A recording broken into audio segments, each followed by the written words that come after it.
I've always been fascinated by the history of World War II and by the prospect that artifacts are still being regularly discovered to date. What I find most amazing is the discovery of the wrecks of warships, battleships, cruisers, destroyers from the war that have been sat on the bottom of the sea for 80 years, untouched, slowly decaying.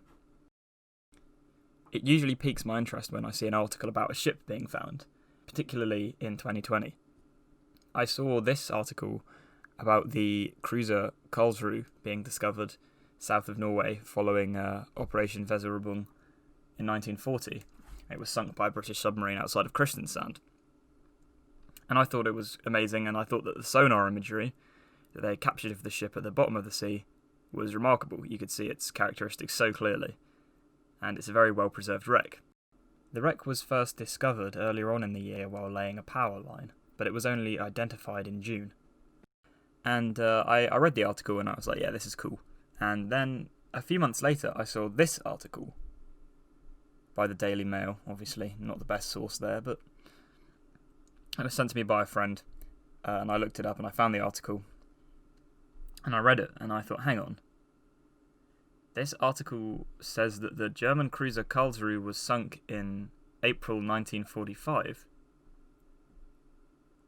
I was very confused because a few months apart, two wrecks had been discovered in roughly the same theatre of the Second World War, of two ships, both German, both by the same name, Karlsruhe.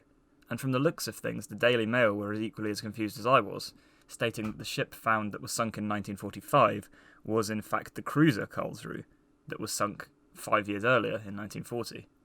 If you read the article further, they reference it as a steamer, and this is really poor reporting, honestly. They have, in the opening, referred to it as a cruiser and then later on referred to it as a steamer. So their confusion is evident here.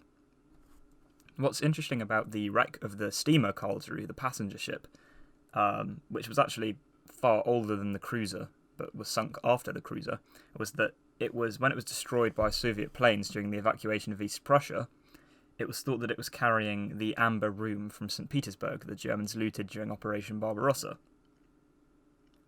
As a result, there's been a lot of interest in this subject matter and the wreck of the Karlsruhe, but what doesn't help is that another wreck by the same name in the same theatre, also a German ship, was found a few months earlier.